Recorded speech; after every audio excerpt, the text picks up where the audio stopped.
Good morning, Americans. Good morning, the world. This is Bright Blue Star videos. I wanted to read something and share it with you that I found on HuffPost.com. It's an article called The Ministry of Untruth, and I would like to share it with you. What Donald Trump's unending stream of lies has done to our White House, our country, and us. As our president sat across from Vladimir Zelensky in New York last autumn, he explained to the newly elected leader that he knew all about his country because, after all, he used to own the Miss Universe pageant. And 1 year, the winner was from Ukraine.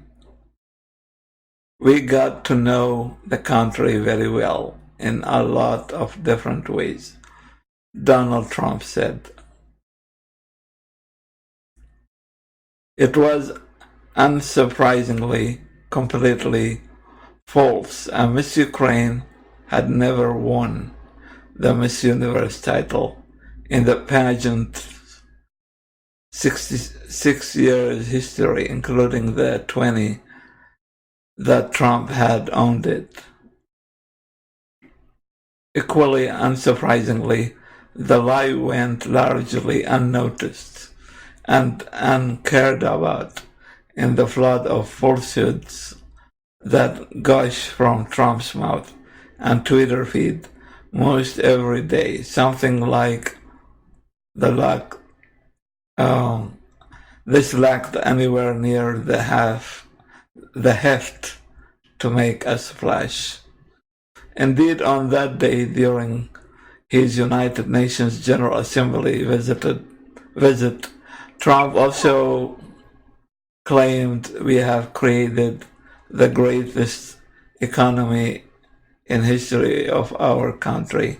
Indeed, on the day during the United Nations General Assembly visit, Trump also claimed we have created the greatest economy in the history of our country, of the USMCA trade agreement. It is a great trade deal, the greatest we have ever had. NAFTA was a horrible trade deal. It replaces NAFTA. Of Democratic House Speaker Nancy Pelosi, he said, I believe, a lot of her members now are having second thoughts. They are saying they are in every bad position. Of his long promised a wall along the Mexican border, and the wall is going up many miles a week. Of the WTO, World Trade Organization, was not one of the greats. That was the creation of China, which went like a rocket ship from the day they signed. End of quotation. And of new automotive plants. Many of the great Japanese companies, at my request, are now building their plants in the United States. Big ones going up South Carolina, Florida. Not a single one of Trump's assertions was true. Today's economy is not the greatest economy in the country's history, and has in fact over the past year been slowing down. Trump's United States-Mexico-Canada agreement is essentially the North American Free Trade Agreement with some minor tweaks. Pelosi was not losing support among her Democratic members. Not a single mile of new fence had been built. some place where there hadn't already been a barrier. China did not create the WTO, and Toyota and Nissan are not suddenly building new plants here. Not in Florida, not anywhere. And on the day the scandal now threatening Trump's presidency, his request from Zelensky for the favor of investigating a political rival was just erupting into full bloom. The day after Pelosi had announced a formal impeachment inquiry, it was easy for the fake Ukrainian Miss Universe to get lost. It is exhausting, all of it. I have been a journalist for 33 years, the writer says. I have covered Congress, NASA, and the military space program, city, county halls, and county halls, the Florida State House, criminal courts, including armed robbers and serial killers. In all of that time, I have never encountered a public official, a candidate for office, a bureaucrat, a defense lawyer, or, frankly, an actual criminal who is as regularly and aggressively dishonest as the current president of the United States. And that includes 12 years covering the Florida legislature. It is in fact the defining feature of this White House. The president will spew falsehoods about nearly everything, morning, noon, and night. He lies in one-on-one interviews, informal news conferences, and standing beside other world leaders. He lies in official government speeches and at campaign rallies. Trump lied about the size of his inaugural crowd on his very first fully day in office. At CIA headquarters, standing in front of memorial to officers killed in the line of duty, he invented millions of illegal votes by illegal aliens to rationalize Hillary Clinton's popular vote victory. He made up Japanese officials who supposedly told him that Democrats wanted our country to fail, just to make Trump look bad. He told the leader of Pakistan that India's prime minister wanted Trump to mediate an agreement on Kashmir. The Indian government within minutes put out a statement denying that Narendra Modi had said any such a thing. He has lied repeatedly about status of the border wall he promised Mexico would pay for. He lied several times that Mexico was actually paying for it, when in fact Mexico has not paid a single peso. He has lied and continues to lie that China is paying the tariffs he imposed on imported Chinese goods. And he lies and he lies and he lies over and over again that he was somehow responsible for the VA choice law, which allowed veterans facing long wait times at VA clinics to see private doctors. In fact, it came to be thanks to three Trump nemesis, the late Arizona Republican Senator John McCain and independent Vermont Senator Bernie Sanders, who wrote it, and Democratic President Barack Obama, who signed it into law 2 years before Trump was elected. In all, to date, there have been many thousands of falsehoods, and a significant percentage of them are lies. That is, Trump knows what he is saying is not true, but says it anyway. It's not worth trying to list even a small subset of them. Other journalists are doing yeoman's work in that area, but it's nevertheless truly astonishing when you stop and think about it. Whenever the President of the United States opens his mouth, odds are that that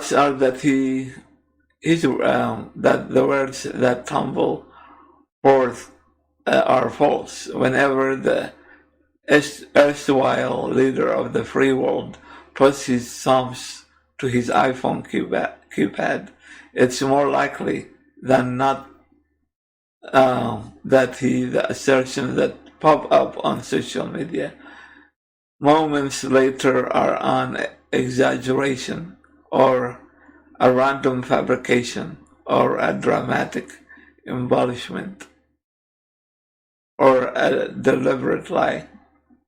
And perhaps the most troubling part of all this, that 3 years into the Donald Trump presidency, these observations lack the capacity to shock or even to raise an eyebrow.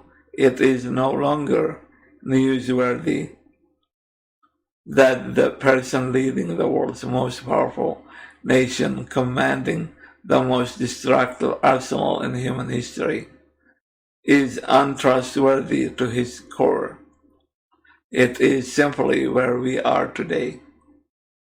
If Ronald Reagan is the president who won the Cold War, and Obama will be remembered as the first black president, Trump's place in the history books is certain to be the considerably less flattering. The impeached president who made up the most stuff pretty much all day, pretty much every day. Once upon a time, not terribly long ago, Donald J. Trump's difficult relationship with the truth was of little actual consequences to anyone. He was an outer borough real estate guy, turned Manhattan celebrity, turned game show host, whose fame was built largely on his willingness to fill New York City's tabloid gossip pages. He would say whatever joyous or outrageous or provocative thing that came to mind to get himself ink.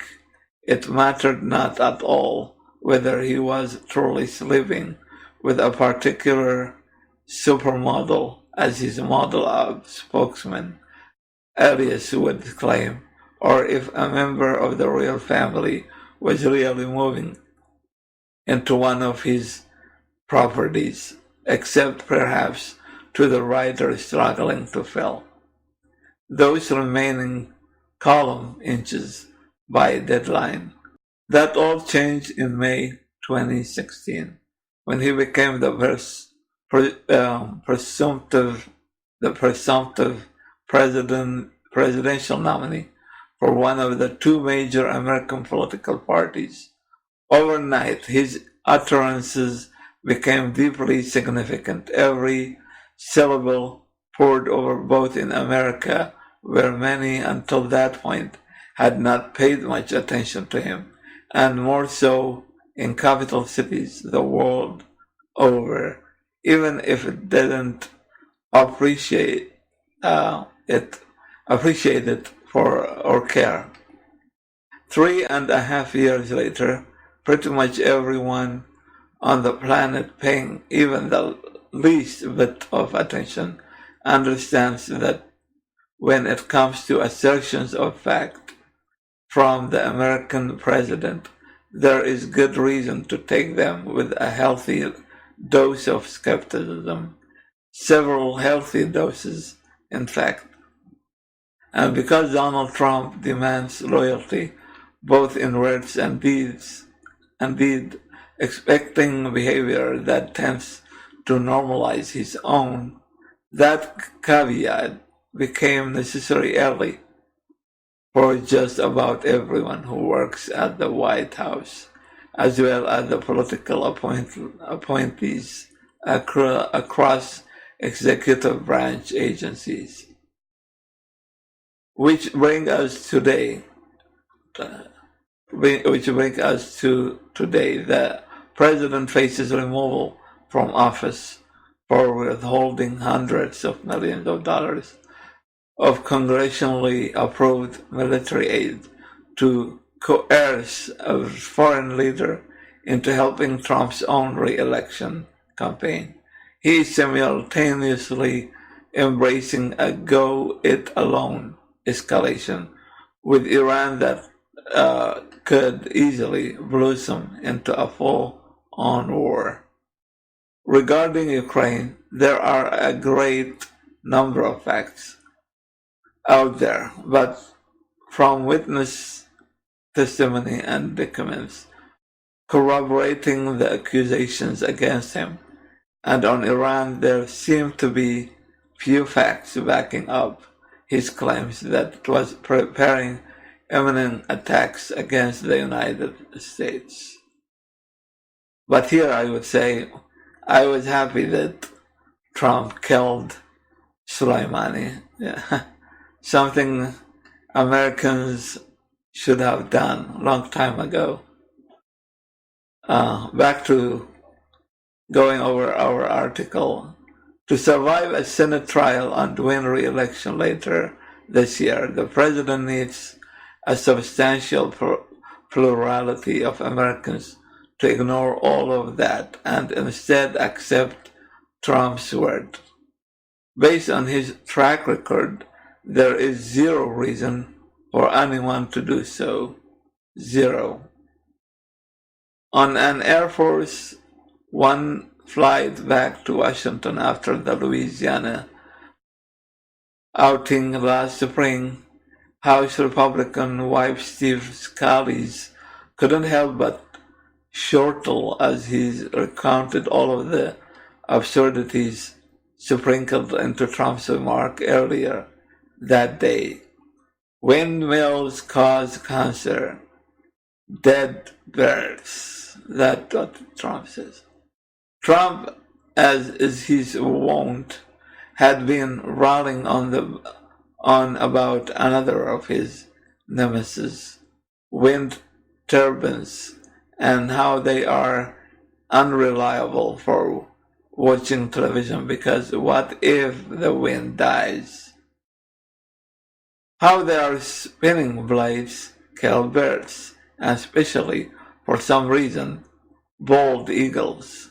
How they cause nearby homes to plummet in value. How he even claimed once they cause cancer. It goes without saying that not a word Trump had said about wind power was true. Indeed, implicit in Scalise's levity was that Trump's words are not to be taken seriously. They are terrific for their entertainment value, but it is pointless to parse them for meaning. Unfortunately, the nation and the world do parse Trump's words, because while they are often absurd, even more often false, he himself usually intends them seriously, and the powers at his fingerprints are so vast that he cannot be safely ignored. His words mattered a great deal. For example, to use a Navy SEAL and an untold number of Yemeni civilians who died in the first day of Trump's presidency when he approved a special operations raid there, in no small measure because predecessor Barack Obama had refused to approve it. They have mattered and will continue to matter in the Middle East, where his decisions to pull out of the Iran nuclear agreement again in large measure because Obama had achieved it, to move the U.S. Embassy to Israel from Tel Aviv to Jerusalem, and most recently to kill Iran's top military leader have all further destabilized the region. I want to comment here on the writer of the article, and I would say that might be not true, because on this part, I think that Republicans win better than Democrats on foreign policy. Democrats have been weak on foreign policy since a long time, since LBJ was gone from office.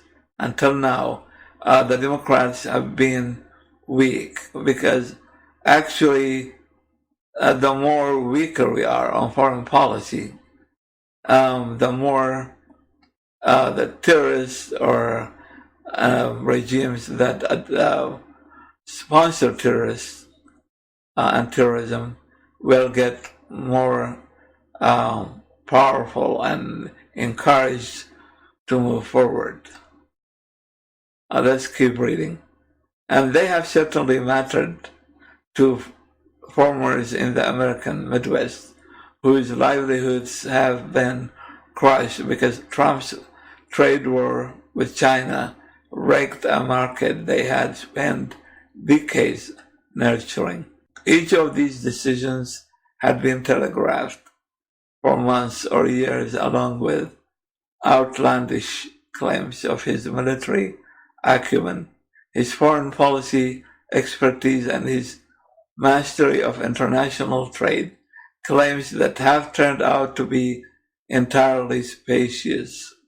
Trump does not, in fact, know much more about war than his generals. The Iran agreement was actually working, as officials in his own administration were telling him, and trade wars, it appears, are neither good nor easy to win.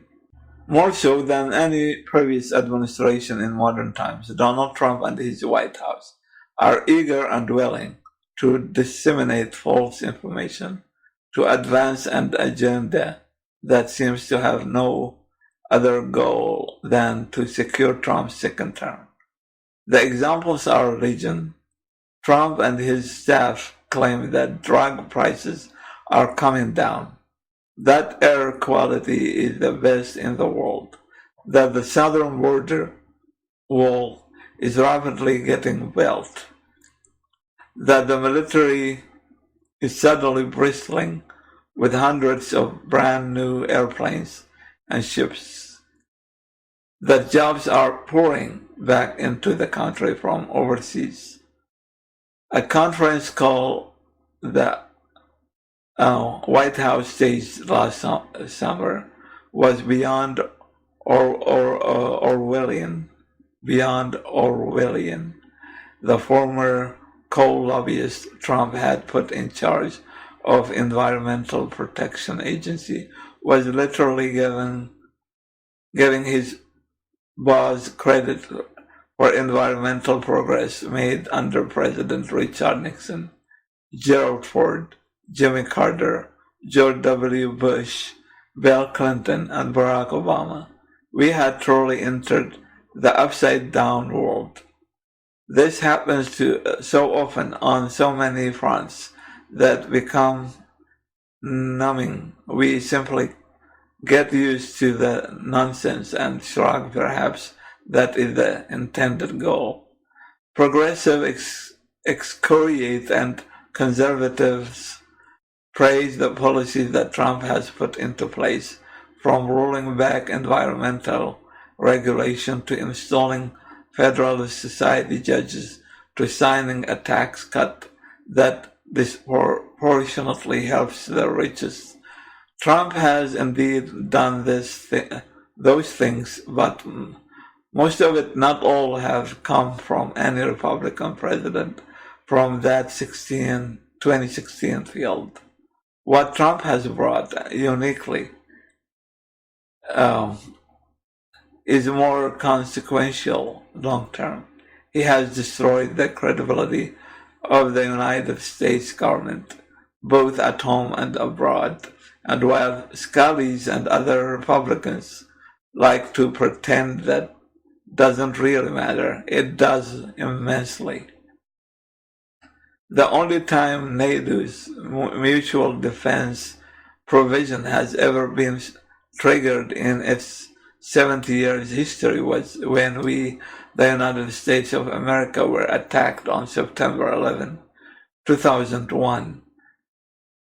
Soldiers, pilots, and sailors from 14 countries put their lives at risk on behalf of ours. Yet over the past 3 years, our president has repeatedly lied about our allies and their financial obligations to the military alliance. He has falsely claimed that the European Union was created to undermine the United Nations. He has similarly lied about the terms of military and trade agreements with Japan and South Korea. In Trump's first year, European officials would hear from top administration voices, including then Defense Secretary Jim Mattis and National Security Advisor H.R. McMaster, that the core relationship had not changed, regardless of what the president personally might be saying at any given moment. Over time, though reassuring words have lost meaning as they saw that Trump could and would act precipitously,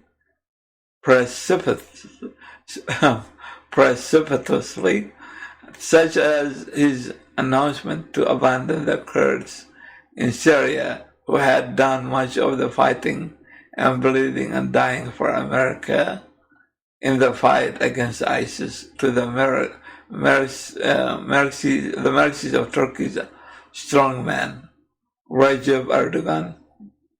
What will happen if the day comes when we truly needed those traditional allies again?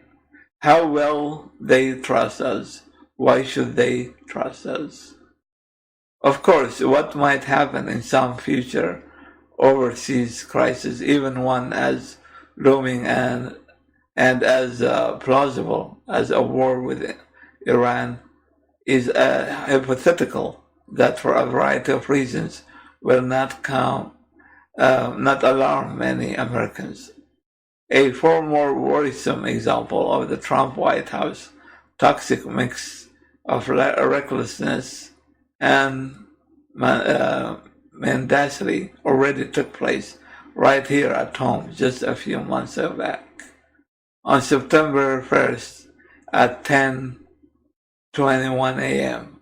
in Washington time, the President of the United States emerged from hurricane briefing and decided to offer his own update on Twitter. In addition, that's a quotation, in addition to Florida, South Carolina, North Carolina, Georgia, and Alabama will most likely be hit much harder than anticipated, looking like one of the largest hurricanes ever, already Category 5. Be careful. God bless everyone. End of quotation. Except by then, the National Hurricane Center's consensus was that Dorian would parallel the east coast of Florida, Georgia, and the Carolinas, before eventually turning northeast, and off to sea. Hurricane watches and warnings were posted along these coasts. In other words, Trump's inclusion of Alabama had zero relationship to the actual Hurricane Center forecasts.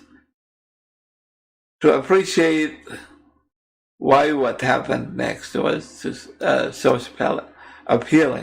appalling, it is perhaps necessary to have lived in a hurricane-prone state for a period of years. In those places, the rule is simple: accept the experts' analysis and recommendations. Don't embellish, don't play games. People's lives hang in the balance. It is also important to understand that the public advisories issued by forecasters are carefully workshopped to strike a balance between providing meteorological precision and managing an orderly public response. Evacuations are time-consuming and come with their own risk and opportunity costs. Evacuating Southeast Florida, for instance, makes evacuating Central Florida much harder because first, there are only so many hotel rooms and shelters within days drive of the coast, and second, the interstates and turnpikes can only carry so many cars before they become parking lots. Most of all, forecasters want to maintain public confidence in their products to maximize compliance with whatever responses emergency managers choose to order. For example, they hate windshield wipering a forecast track, binding it on one direction, and then the other, even if successive computer model runs indicate exactly, because doing so exasperates an anxious public. Donald Trump's Alabama tweet ran roughshod over all of that. Why he did so is probably not worth the headache that trying to divine Trump's motives often brings. The simplest explanation is that Trump has always been drama junkie, and that he lost career before his White House run was hosting a reality television show where the trait was particularly prized. Alabama has been a favorite of his ever since a campaign visit to Mobile in August 2015 brought out a crowd of 30,000. He simply wrote the state into the Hurricane Dorian episode. The consequences, of course, were immediate. The National Weather Service office in Birmingham was flooded with panicked phone calls asking about the monster hurricane that was suddenly bearing down on their state. Forecasters responded 20 minutes later with their own tweet: Alabama will not see any impacts from Dorian. We repeat, no impact from Hurricane Dorian will be felt across Alabama. The system will remain too far east. End of quotation. And that act of truth-telling set off more than a week of Trump and his political pointless at the White House waging war on the actual experts, the actual facts, and really the actual truth. Rather than just admit the mistake and move on, Trump instead insisted that he had been right. He claimed falsely that at the time of the tweet, there had still been a decent chance that Alabama would be struck, and that, in turn, triggered a response that had already happened so many times previously and which continuously have to happen today. His staff tried to re-engineer reality to fit the lie their boss had told and was refusing to back away from. To this end, they ordered up a large poster board of a forecast map from nearly a week earlier, when the storm had been predicted to cross the Florida peninsula. Trump then drew in an additional semicircle with a black Sharpie to include southeastern Alabama. And this, within the White House, became the official line. For days that Trump had been right, and the country's best meteorologists had been wrong. One top press officer, in fact, kept in 1/2 by 11 printout of the outdated tracking map on his desk, a prop to continue arguing to reporters for months that Trump had been correct. The whole thing became comical, which served to hide the perils it exposed. Trump, even in serious matters, could not be counted on to tell the truth or to correct obvious mistakes. Even worse, his White House and top agency officials would take his side and chastise line-level employees who dared contradict him. The National Weather Service and the National Oceanic and Atmospheric Administration are among the crown jewels of the federal government.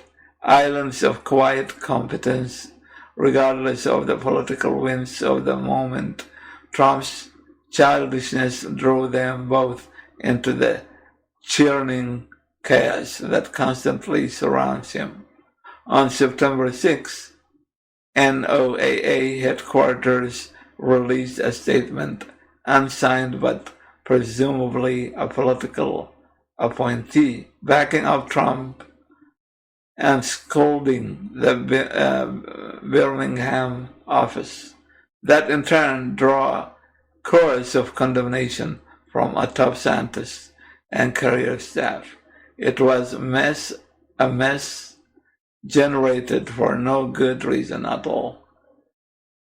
This was a hurricane, relatively predictable weather event for which the White House is not the sole or even the main source of information. What happens when it's something else? A terrorist bombing, an attack on an overseas military base, a disease outbreak where the White House is primarily or perhaps the only source of information. Something like, say, the targeted killing of the top leader of a hostile nation.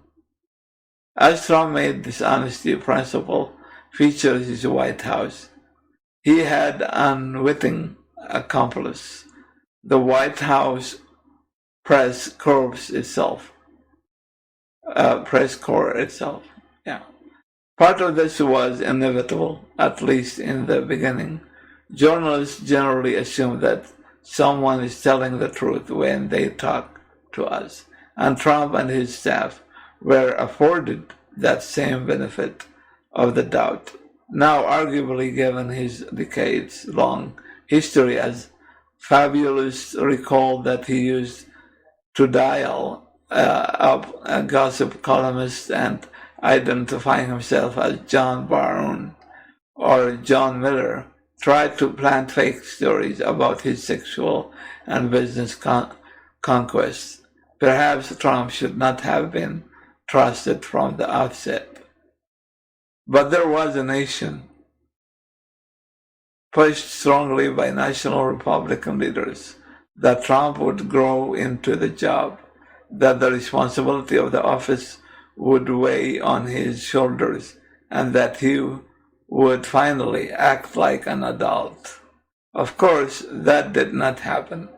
I was by chance, the author says, the poll reporter for Trump's first full day in office, and watched with my own eyes as he stood in the front of the memorial wall at the CIA headquarters across the river in Langley, Virginia, and claimed falsely that there had been as many as 1.5 million people on the National Mall for the inauguration and that the media were lying about him, having had a much smaller crowd than Barack Obama 8 years earlier. A couple of hours later, White House Press Secretary Sean Spicer's first official act in that job was to march into the briefing room, repeat those lies,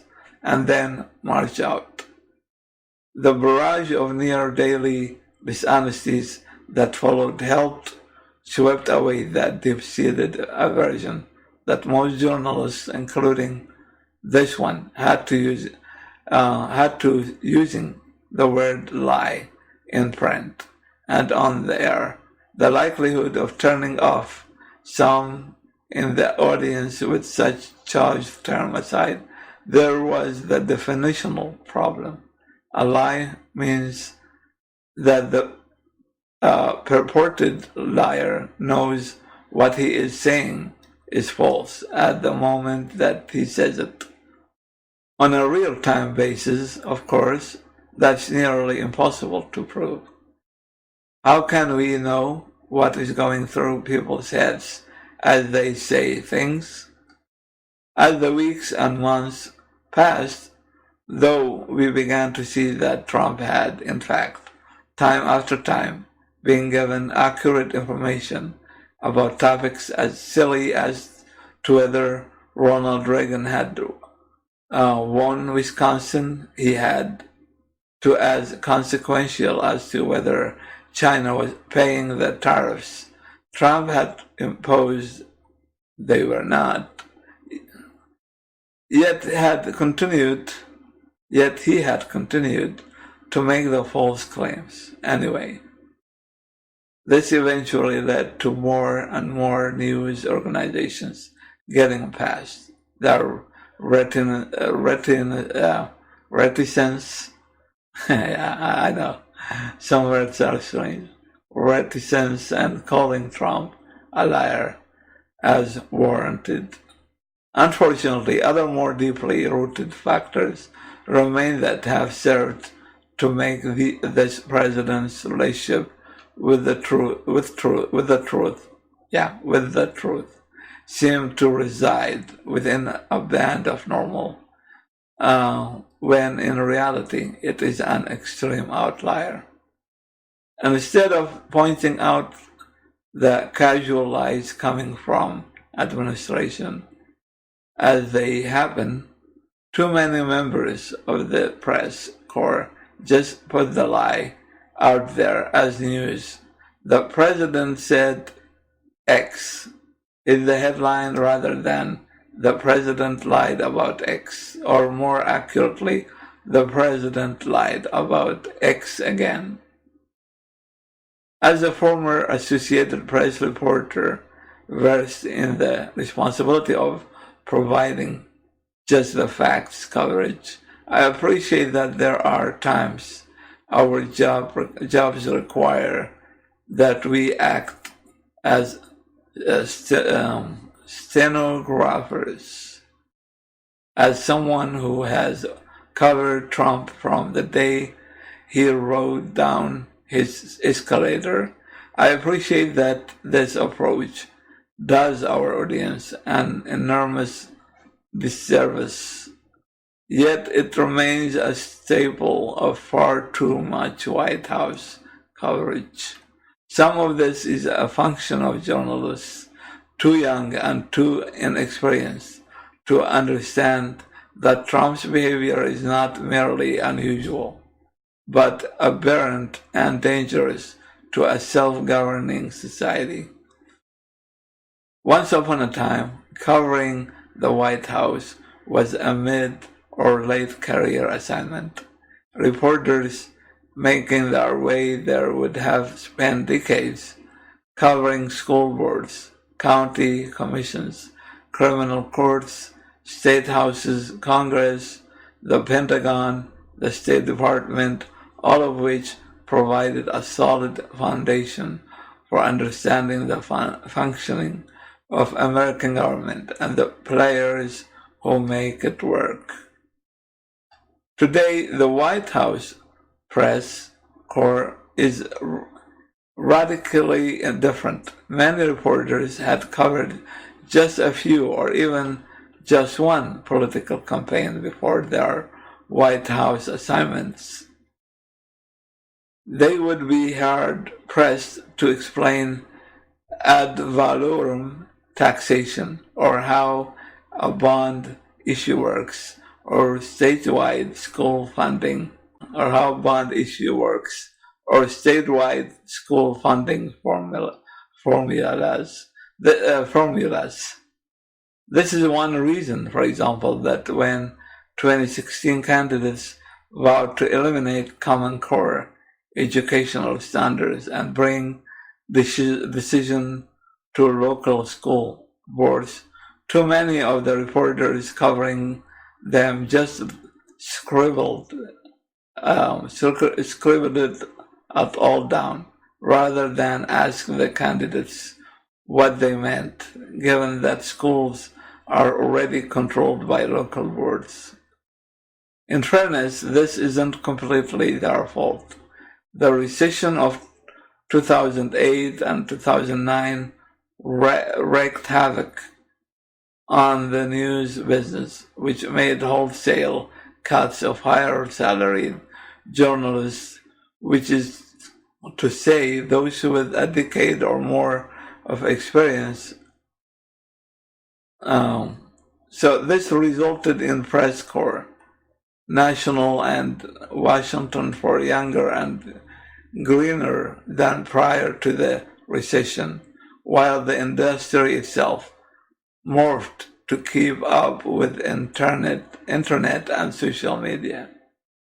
And it is this last piece that the most sinister element normalized. Someone like Trump, the era filling on one or two articles a day, let alone weekly in-depth pieces, is long gone at the vast majority of news organizations.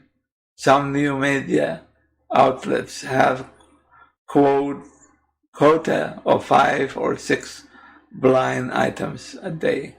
Goes without saying that this is not a winning formula for producing high-quality journalism. As it turns out, though, the Trump noise machine is perfectly suited for meeting that 5 or 6 piece quota.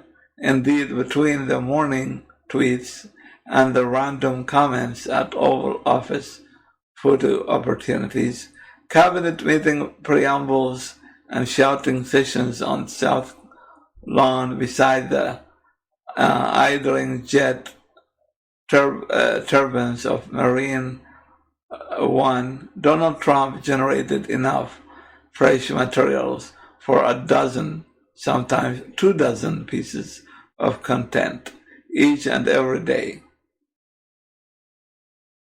Contrast this with Obama's presidency or the George W. Bush presidency, when days or even a week could go by without the president saying anything particularly newsworthy. This is why even senior members of the White House press corps, those who should know better, actually praise Trump and his White House for being the most accessible in history, without acknowledging that so much of that access is to material that is either straight up false or noisy nonsense. A perfect example of this is Sarah Huckabee Sanders as press secretary to the White House. Her main job should have been to provide accurate information to the American public through the news media. Of course, she had the right to spin facts to put the president in the best possible light, but she went away beyond that. She would often claim, for instance, that Trump worked harder than anyone she had ever known. even though Trump has kept the lightest work schedule of any president going back at least 50 years. She would claim that Trump was fully versed on detail of his administration's policy goals, even though cursory review of his statement shows that often doesn't have the slightest idea of what is contained in legislation or sometimes in his own executive orders. Yet even flackery that far over the top can be excused. What she did in the days following the May 2017 firing of James Comey cannot. When asked about morale at the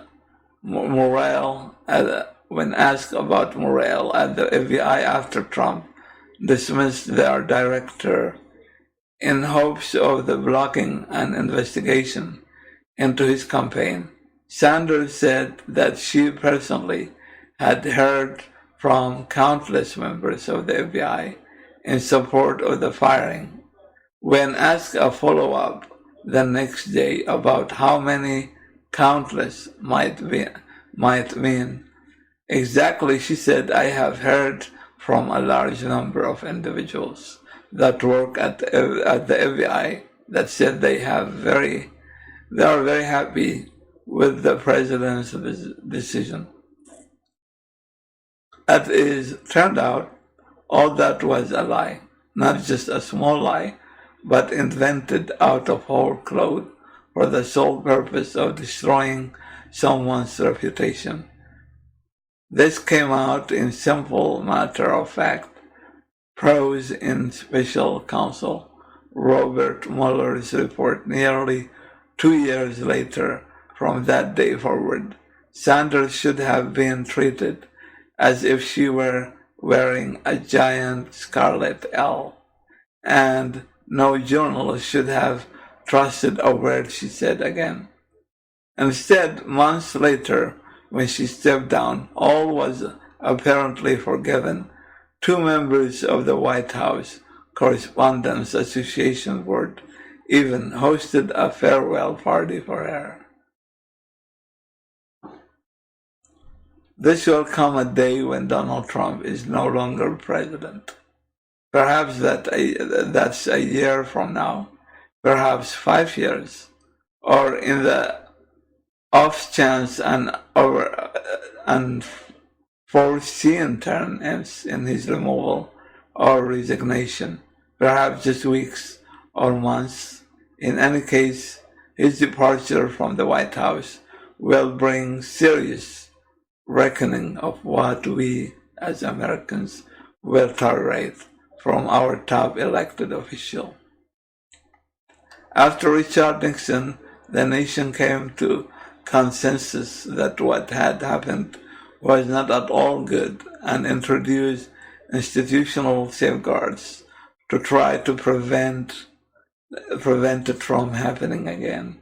Nixon's use of barely regulated slush funds to pay the Watergate burglars resulted in new campaign finance laws imposing limits and requiring better disclosure. Other laws provided privacy protections, created independent inspectors general for executive agencies, codified presidential record keeping, and strengthened the Freedom of Information Act. Underlying all of these reforms was the shared conviction that a president ought not to lie and cheat. This was the fundamental virtue Jimmy Carter was selling in 1976, that he would not lie to the American people. He was a long shot, but that message made him a winner. 4 decades later, is truth still of a value to Americans? Polling shows that the vast majority of the public knows full well that Trump and his White House are profoundly dishonest. A CNN survey, and of course Republicans are not like this. This is my comment. A CNN survey in September showed that only 28% of Americans believe all or most of the information coming out of the White House. Yet some 40% to 45% continue to approve of Trump. I have talked to a great number of people in that subset who disbelieve, the author says, who disbelieve Trump but support him anyway. Among their top rationales, all politicians lie, so what's so terrible about Trump lies? And that perhaps is the worst, most corrosive lie that Trump has sold to his defenders, that everyone is corrupt, that everyone lies. So Republicans may as well go with corrupt liar who is on their side. I have seen, the author says, this attitude in Trump supporters from Wisconsin to New Hampshire to Florida when confronted with irrefutable evidence of Trump's falsehoods and self-dealing. A select man from Plymouth, New Hampshire, population 6,752, said that he hadn't mind if Trump was dishonest because all politicians were, although he could not at that moment give any examples. A treasurer for county GOP committee in western Iowa told me it didn't bother him that Trump was trying to steer a multi-million-dollar government contract to his own South Florida Gulf resort because all elected officials find ways to funnel themselves public money. Well, everyone is not corrupt. Everyone does not lie. In fact, most politicians do not lie and do everything they can do to avoid lying. They try to present unfavorable facts about themselves as favorable light as they can manage. They obfuscate. This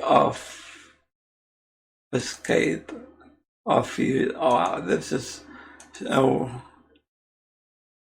Obfuscate. Obfuscate, okay. They obfuscate, they change the subject, they avoid journalists and the public, but by and large, they try hard not to lie, because lying brings opprobrium at best, and the end of one's political career at worst. At least that was the landscape before Trump's presidency. The conduct of Trump's most ardent Republican supporters in the House, most vividly on the display during the impeachment hearings, suggests there will be cadre of public officials who will try to make alternative facts a permanent feature of American politics going forward.